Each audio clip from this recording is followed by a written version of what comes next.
My special guest today is a woman of science, and she uses the data she gleans to not only help her clients increase their lifespan, she actually helps them get younger and increase their health span. She has truly found the fountain of youth, and I can't wait for you to meet Maricel Rocha.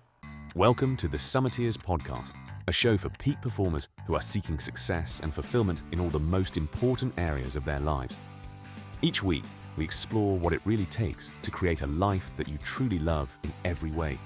A life that has meaning, purpose, and is balanced across every area of your life that matters. And now, here's your host, Dr. Don Cote. All right, welcome to the show, everybody. And I am here with Maricel Rocha. Now, Maricel is one of the members of the Summiteers community and one of my favorite people in the whole wide world, and you'll see why in a minute. She has such a great story, and I can't wait for you to hear it. Welcome. Thank you so much. It's so exciting for me to be here. So I really appreciate this opportunity to share and be here with you today. Wonderful, wonderful. So here's what I'd like you to do, Maricel, is just share with us a little bit about your background, because you've got a really unique story, and you're at a place in life where you're really making massive differences for people in their health span. So people talk about lifespan all the time, but you talk about health span, right? Living a long life that's healthy, where you're not dependent, you're not in a nursing home getting somebody feed you applesauce and change your diapers, right? You're out making a difference in the world at 100 years old, right? So, and you're helping people do that. That's pretty amazing work and pretty important work. So tell us a little bit about how you got into this. Yeah, thank you. That's a great question. Well, I come from a science background, so evidence to me is very important. And when you mentioned about the centenarian, that's one of my pillars of how I see this work. It is possible. We have centenarians spread out through these 5 different blue zones in the world, and they can show how they live beyond 100 years old and still they remain active. Their mind still works sharp. And, we want that. So how is it they are doing that? How is that possible?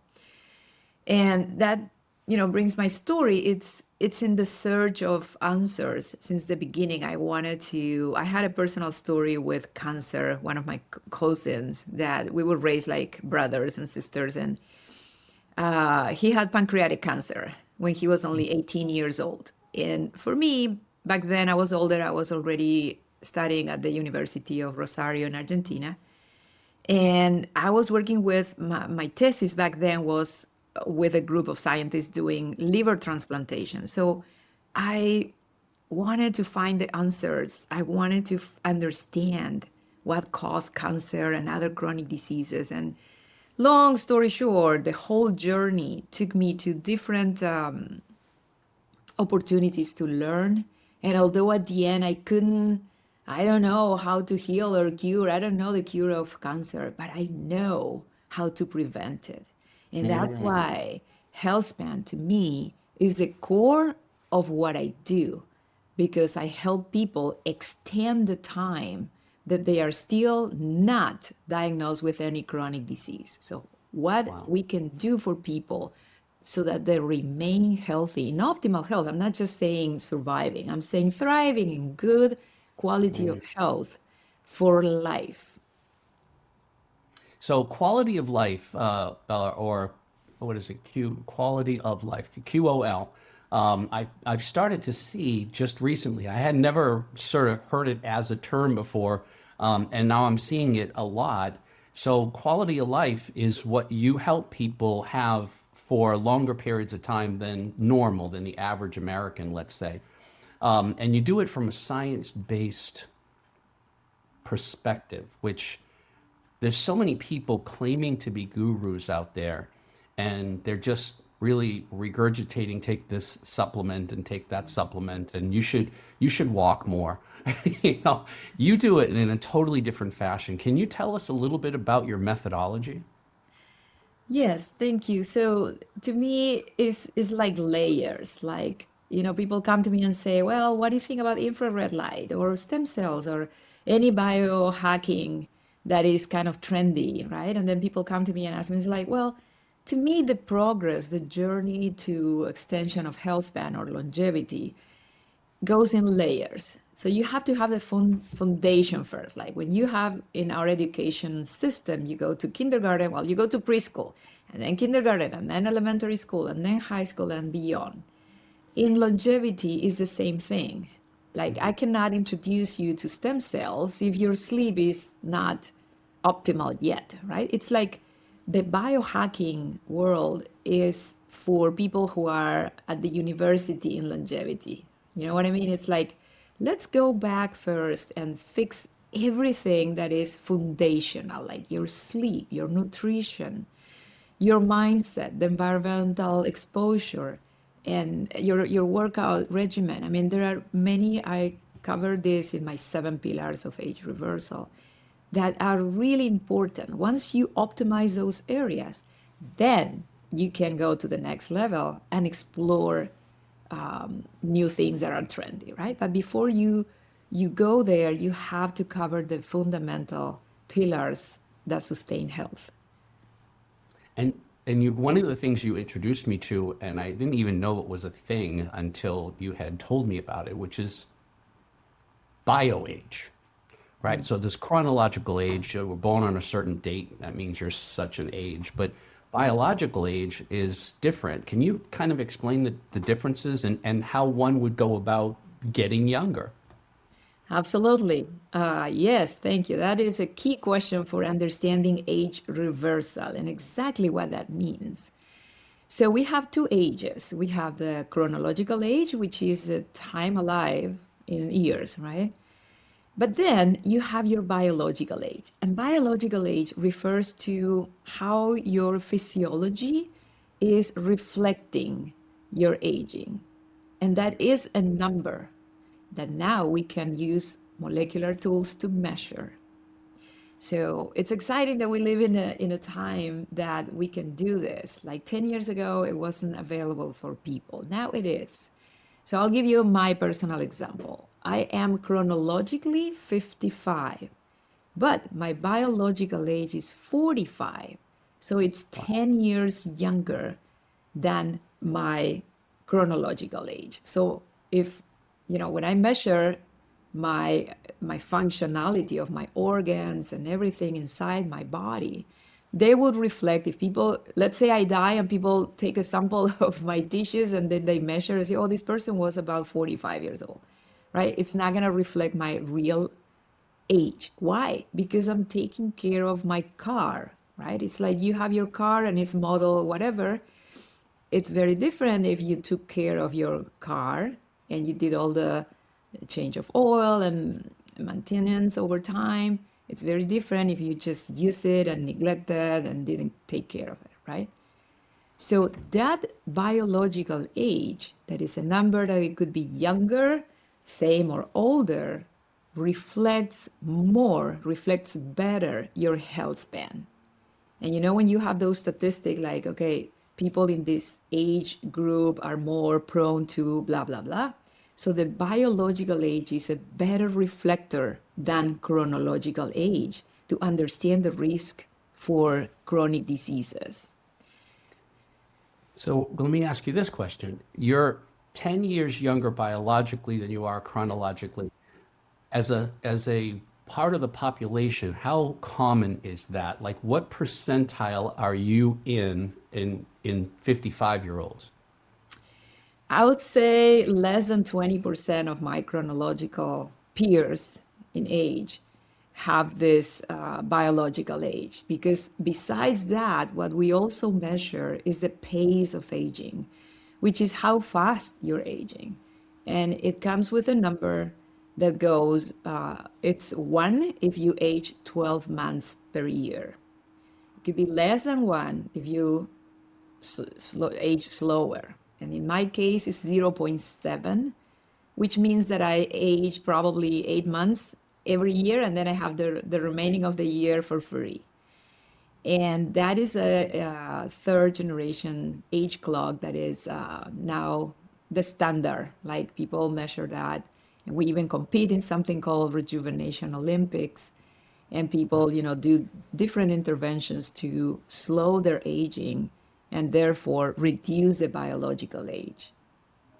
Well, I'm going to want to know about this Olympic thing because I have a way of checking, and I found it based on what you had shared with me, and my chronological age is 68. I had it checked about 6 months ago, and I was 71, so 2 years older. And today I'm 2.2 years younger than that. So it's made a huge difference. But a lot of it has to do with all of the great information I've gotten from you. I've changed my sleep habits. I've changed my supplementation. I've changed my workouts. I do 45 minutes of cardio in the fat burning zone every day, 7 days a week. Wow. And so I've been working really hard to reduce. Fortunately, I didn't have any chronic diseases at the time. On my dad's side, they're really prone to a lot of those things. My mom's side hasn't. Most of the 10 kids lived to, and some of them are still alive in their 90s. My mom is 88, and her only problem is she overeats. And so, but she's 88, and the only challenge she has is getting around with a walker because she's overweight and puts too much pressure on her joints and stuff like that. But even though she's been trying to kill herself with a fork her whole life, she's still 88 and has no medical problems.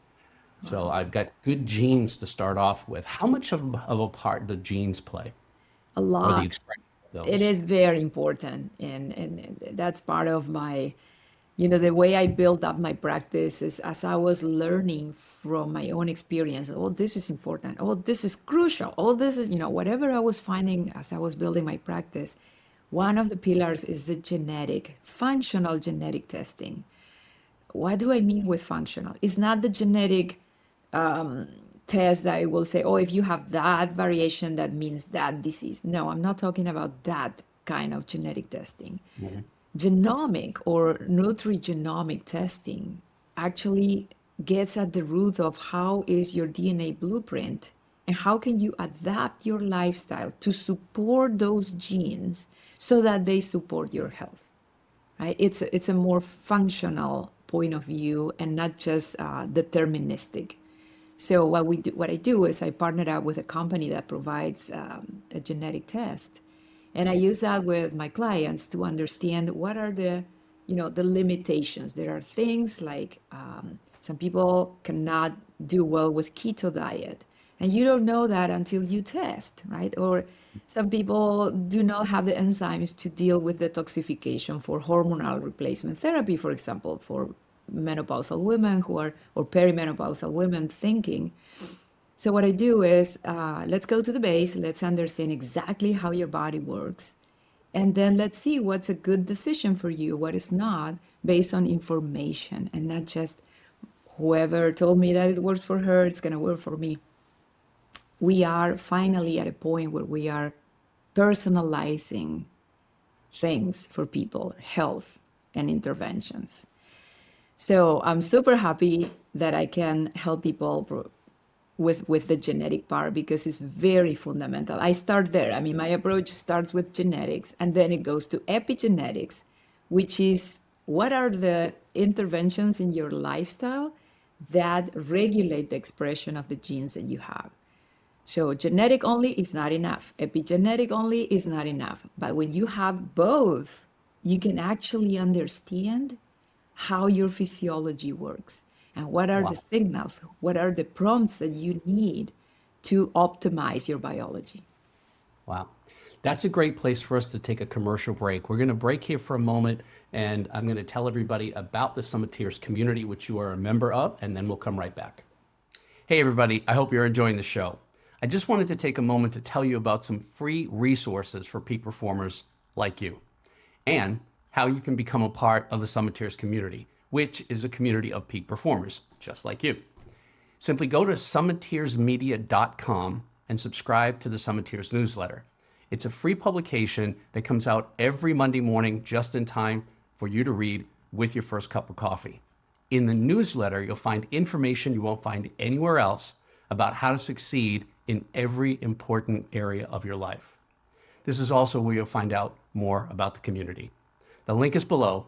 Now let's get back to the show. All right, we're back. So, Maricel, just before the break, you were telling us about the difference between epigenetics and genetics, and so I want to take a deeper dive into that because that's fascinating to me. And if people have I don't know if you've ever heard of this, because I know that English isn't your first language and you grew up in a different country, but we learned in grammar school about an explorer called Ponce de Leon. And Ponce de Leon was famous for looking for the fountain of youth. You found it. You found it. Tell us how somebody should go about working with you to be able to help them become younger and stay healthier.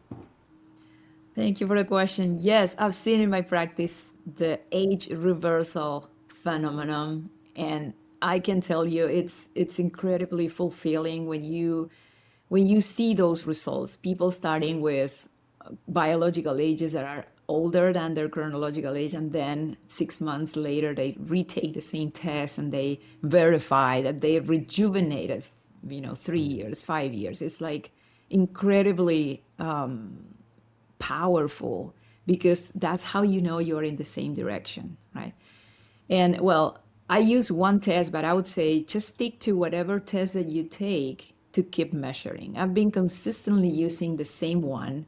Now it's been almost 5 years. And I kept the gap. Like when I started, my difference of biological age to my chronological age was 7 years. And I was able to reverse that. Now it's 10.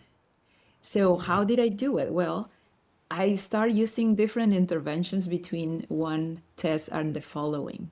For example, I would just do work on the mindset between test 4 to test 5, and then I will test and see differences. And then I will just focus on my metabolic health, for example, between test 6 and test 8. You know what I mean? It's like I took an isolated changes that I would do on my own life, so that I could see, what is more impactful? What is, giving me better results? And then when I work with clients, what we do is what I call Healthspan audit, where we really go deeper into all the 7 pillars, the 7 areas of lifestyle. Because some people could be doing super clean eating, organic, and their exercise, but then they're still using toxic products at home, right? So environmental exposure is a big deal. It's very, very impactful. And I help them understand, what are the cosmetics or cleaning products at home, the air, the water. So I have the 7 pillars, and we do that at the beginning so that we can identify where do we need to start. And then I offer in my practice different type of functional testing. And because I have the biotech background, I'm constantly looking for the cutting edge, cool technology that could bring information that is crucial to develop personalized approaches that are specifically for you, for that person in that moment in their lives. So, the more data we have, the more accurate and the more smart approach we can do it to rejuvenation.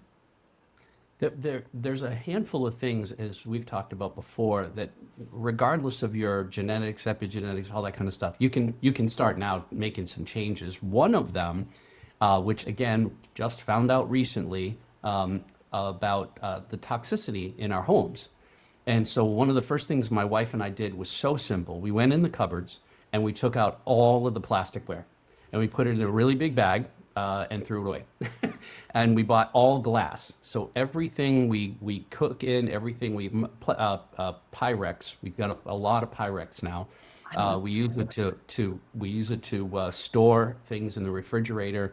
And I'll send my wife off to. I make my wife's lunch every day because she still works and I'm semi-retired. So I make her lunch. I put it in a glass container and take it to work for her so she can just pop it in the microwave, which is probably not the best way to heat it, but she doesn't have any other way at work. And so I feel better that she's not getting the plastics or the microplastics in her food. But the other thing is and you mentioned it a minute ago, what I'd really like to talk about for the last few minutes that we have here together is mindset. Because one of the things that we talk about in our meetings each week for the Summiteers community is this thing I call the manifestation loop. Our beliefs translate into our actions. So our beliefs trigger our actions, and then our actions cause our results. So if we're getting results that we don't want, we've got to go upstream, not just change the actions, because you'll self-sabotage that. It doesn't match the beliefs. Yeah. You work a lot with mindset with your clients. Can you tell us maybe a without any names, maybe a story or two about how you've helped someone change their belief structures and it made such a difference in their outcomes?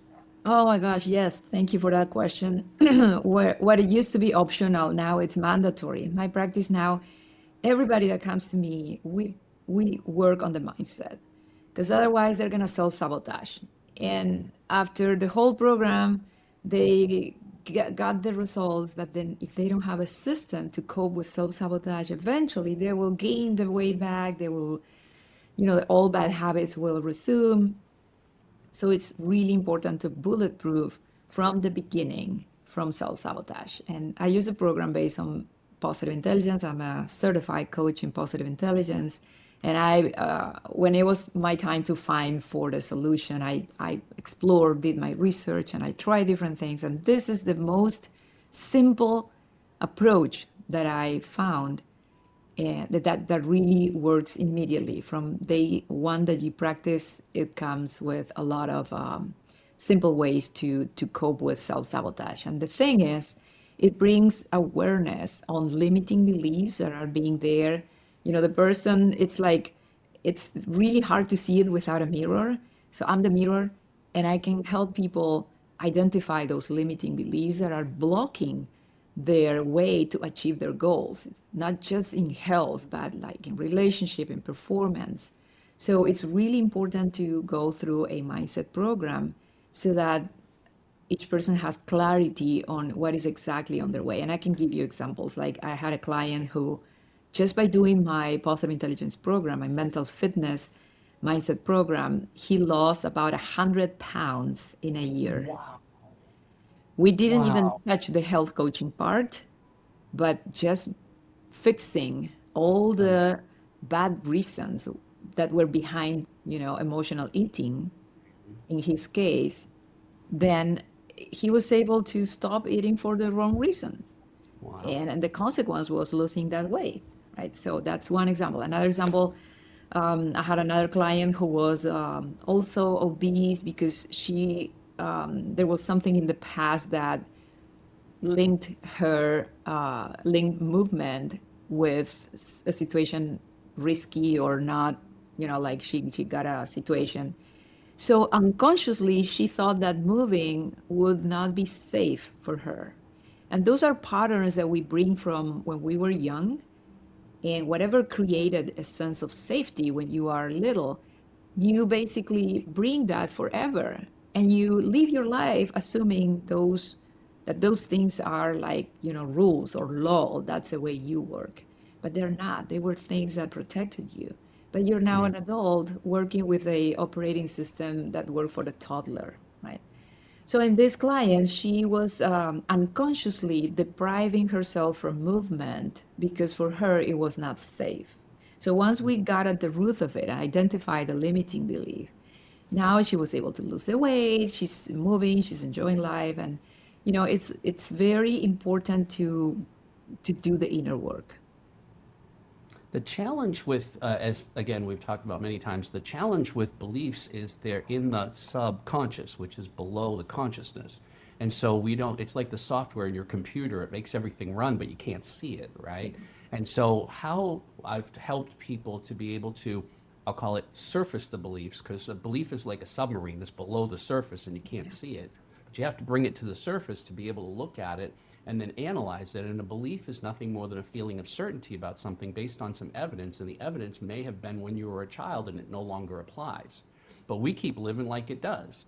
And so being able to surface the belief seems like an impossible task, or it did to me when I first started thinking, how do I do that? And then someone said to me, I wish I could give them credit for it, I can't remember who it was. Someone said, oh, it's easy to figure out what you believe. And I'm like, please do tell. They said, just look at your actions. if you look at your actions, it tells you exactly what you believe because you wouldn't act like that if you didn't believe that. And I thought, duh, right? So if you look at your actions and ask yourself, and I do this regularly now, look at my actions and I say, what must I believe if I'm doing this? And then when I look at that and say that's not healthy, that's a limiting belief, as you put it, right? Then what do I need to believe in order to compel me to do a different set of actions to get the results that I want? And so this is part of the manifestation loop. And I know that you help people to be able to surface their beliefs and then help them to be able to get and gain new beliefs that give them new actions. And that by itself, like you said, the person that lost 100 pounds, that by itself is life-changing. And so the work that you do is just amazing. I'm a huge fan. And I want to know, can you tell everybody how to get in touch with you? Because everybody should meet you, everybody should talk with you, everybody should learn from you, and everybody should be your client. Oh, thank you, Don. Thank you so much. Yeah, you can find me. Well, I'm on LinkedIn, Maricel K. Rocha. I am also on Instagram, Maricel Coaching. You can just send me an email, maricel@maricelrocha.com. I'm on Facebook. And So you're not hiding out. uh, I say you're not hiding out. I'm not hiding out. No, I'm available. I love talking to Yeah. people. I learn so much, and my Fantastic. passion is to serve and helping. And I use I guess what I can say about me and the way I help is that I simplify science so that everybody can Love it. enjoy and receive the benefits of, what we're learning through science. So I'm a kind of translator. A translator, I love it. So one of the things that someone told me many years ago that was one of my few talents, I don't have a lot of talents, but one of them was taking complicated subjects and making them simple. Exactly. And Exactly. Yes. that's superpower. It Yes, so really is. when you were talking about the manifestation, that's exactly what the way I explain that to people is like, let's change your glasses. You're seeing until now you're seeing everything red, and everything that is red, only things that are red because you're finding evidence for whatever limiting beliefs you have, right? Now let's take that out and then let's try the blue one so that you Love can it. start finding evidence in your reality that matches with that color. So I try to use a lot of analogies so people can actually I love the understand. metaphor. I love the metaphor. That's really great. Yeah. So our time is up for today, but I would love to invite you back on the show because you have so much to give. I want people to hear about all the other wonderful things that you can help them with. But for now, I'm going to put your contact information in the show notes so people can find you. But thank you so much, Maricel, for being here. Thank you, Don. This was super fun. Loved it. Awesome. All right. Thanks for tuning in, everybody, and we hope to see you next week. Bye for now. Bye. Everything you heard today resonated with you. Your next step is simple. Subscribe to the Summiteers newsletter. Download the free Peak Performers self-evaluation. The link is below in the show notes. The self-evaluation will only take a few minutes to complete, and you will instantly know where you can make small changes that will make a big difference in your life. And if you haven't already, subscribe to the podcast now, mark your calendar, and don't forget to tune in every Friday. Until next time, remember, climbing together is better.